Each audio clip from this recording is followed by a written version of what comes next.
Hello friends, welcome to my channel. Friends, AP triple ఐటీకి సంబంధించి మనకి మెరిట్ లిస్ట్ అనేది ఈ నెల 12వ తేదీన రిలీజ్ అవుతుంది కదా. సో మరి ఆ రోజు ఆ లిస్ట్లో మనకి నేమ్ ఏమైనా లేకపోతే మనకి ఇంకొక అవకాశం ఏమైనా ఉంటుందా, అలాగే మనకి ఎన్ని పేజెస్ ఉంటాయి, అన్ని డీటెయిల్స్ ఈ వీడియోలో చెప్తాను. వీడియోని అయితే అక్కడ స్కిప్ చేయకుండా వినండి.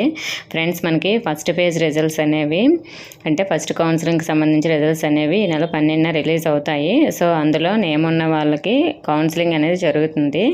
మరి అందులో నేమ్ లేని వాళ్ళకి ఏమైనా అవకాశం ఉందంటే కొంతమందికి అవకాశం ఉంటుందండి. ఎందుకంటే మనకి ఫస్ట్ పేజ్ లిస్ట్లో ఉన్న వాళ్ళందరూ కూడా కౌన్సిలింగ్కి అటెండ్ అవ్వరు, కొంతమంది అటెండ్ అయినా జాయిన్ అవ్వరు. ఇలా అన్నమాట మనకి కొన్ని సీట్లు అయితే మిగులుతాయి.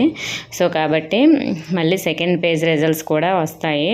అవి ఎప్పుడు వస్తాయంటే ఫస్ట్ పేజ్ కౌన్సిలింగ్ కంప్లీట్ అయిపోయిన తర్వాత ఒక 1 వీక్ 10 డేస్కి అలా వస్తాయి. అంటే మనకి ఫస్ట్ పేజ్ కౌన్సిలింగ్ అనేది మనకి నెల 23కి అలా కంప్లీట్ అయిపోతుంది కదా.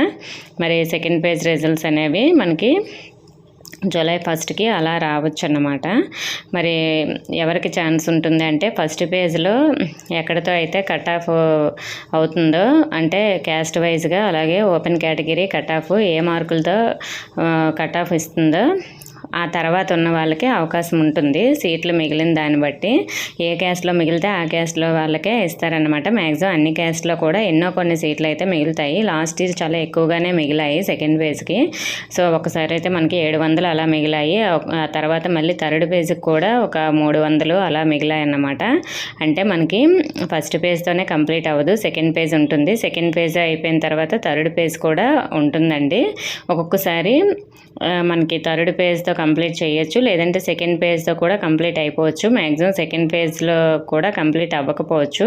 ఒకవేళ వాళ్ళు సెకండ్ పేజ్తో కంప్లీట్ చేసేయాలి అనుకుంటే వెయిటింగ్ లిస్ట్ అనేది ఒకటి ఇస్తారు. అంటే ఎవరికైతే సీట్ వచ్చిందో ఆ సీట్ వాళ్ళతో కాకుండా ఆ నెక్స్ట్ ఉన్న వాళ్ళకు కూడా ఒక లిస్ట్ ఇచ్చి సీట్ కన్ఫర్మ్ కాదు కానీ మీరు అటెండ్ అవ్వండి, ఒకవేళ ఈ సీట్ వచ్చిన వాళ్ళు ఎవరైనా రాకపోతే మీకు వెంటనే అక్కడ సీట్ అనేది కన్ఫర్మ్ చేస్తామని రమ్మంటారు.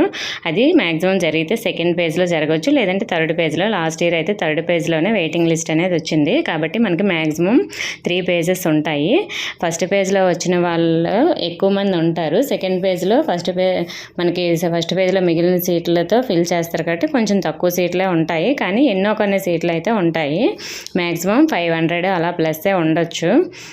మనకి ఎందుకు ఇలా మిగిలిపోతాయి అంటే కొంతమంది అప్లై చేసేస్తారు కానీ వేరే ప్రైవేట్ కాలేజ్ వైపు అలా జాయిన్ అవుతారు, కొందరు పాలిసెట్లో జాయిన్ అవుతారు. ఇలా కొంతమంది అన్నమాట జాయిన్ అవ్వరు. ట్రిపుల్ ఐటీకి అప్లై చేసినా కూడా అలా మనకి కొన్ని సీట్లు మిగిలిపోతాయి. కొంతమందికి మెరిట్ లిస్ట్లో ఏమున్నా కూడా కరెక్ట్ సర్టిఫికేట్స్ ఉండవు. అలాంటప్పుడు కూడా వాళ్ళకి సీట్ వచ్చినా కూడా సర్టిఫికేట్స్ కరెక్ట్గా లేక క్యాన్సిల్ చేసేస్తారు. అలాంటి సీట్లు కూడా మిగిలిపోతాయి. సో మరి మనకి మెరిట్ లిస్ట్లో నేమ్ లేకపోయినా నెక్స్ట్ పేజ్ కోసం కొంతమంది అయితే వెయిట్ చేయొచ్చండి.